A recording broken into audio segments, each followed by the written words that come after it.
So, today our topic is cluster analysis in machine learning, and this is Dr. Dibya presenting you the lecture series on machine learning. Well, cluster analysis is an unsupervised learning method. Then it automatically clicks our mind that what is unsupervised learning method? So, an unsupervised learning method is a method in which we draw references from datasets consisting of input data without labeled responses.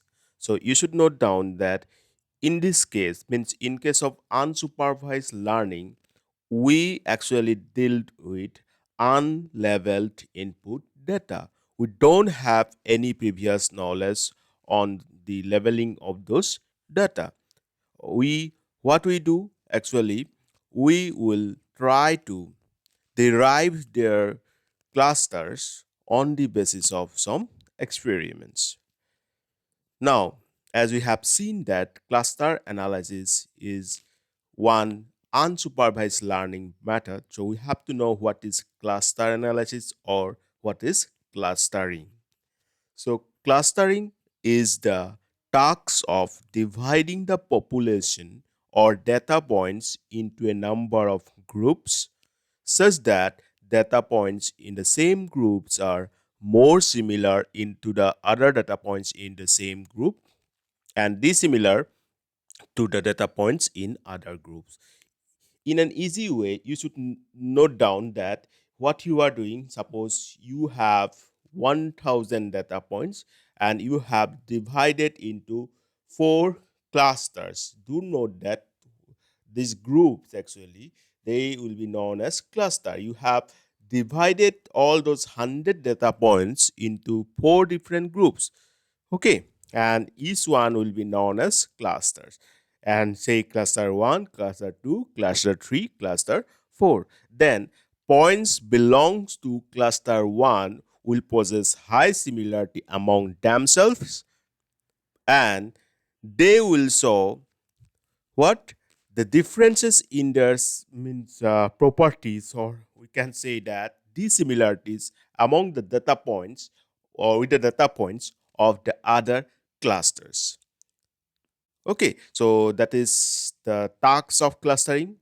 What we are doing actually, we are trying to divide our data points into several groups, and it is basically a collection of objects on the basis of similarity and dissimilarity between them. So, what you have to note down that in case of cluster analysis, we are trying to divide on the basis of similarity or dissimilarity among the data points. Well, I think definition is clear. Now, two properties we have to satisfy while doing this clustering process, and they are high intercluster property and low intercluster property. Well, while I am talking about these two properties, one question comes to my mind that I want to ask you. Okay, that I want to have an answer on that from you guys. So, what do you understand by cohesion property in software engineering? Do my means note down my question. What do you understand by cohesion property of software engineering, and that is also sometimes known as cohesion? You should comment the answer now. Here we have seen that two properties, high intercluster property and low intercluster property. High intercluster property means what? Intra-cluster means, as just I have explained it to you, that within one cluster, the data points should possess what? High similarity in their properties. Okay, as I am talking about one cluster, and so this is known as intra, and as they are possessing high similarity, so this is high intra cluster property. Also, I have told you that the points belonging to different groups will show less or no similarity among themselves, between them. So what is that actually? As we are talking about, means one cluster to second cluster or that other cluster relationship, that is intercluster. So we have law intercluster property. Do note that when we will say that our clustering technique is an efficient only when these two properties are satisfied. First one is, I'm repeating again, high intra-cluster property, and second one is low intercluster property. I hope you have got it. Now, see here in this figure, data points below, means in this graph, clustered together into one simple group. We can distinguish the clusters and we can identify that there are three clusters to means from these data points. Obviously, these points are showing some similarity among themselves on the basis of some similarity measure that may be either distance matrix or that may be some other similarity measure. So based on that, we have from these three clusters, and they are this say this is cluster 1, cluster 2, cluster 3. Now, it is not necessary for cluster to be a spherical.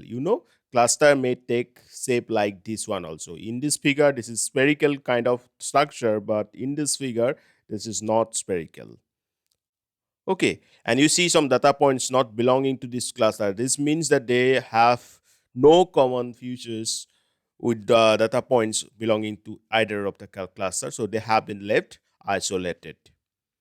Now, these data points are clustered by using the basic concept that the data points lies within the given constraint from the cluster center. Various distance methods and techniques are used for calculations of the outliers. Okay, so you have seen that I already told you that distance metric is one famous means criteria by on the basis of which we perform the clustering, and in each cluster we have one centroid.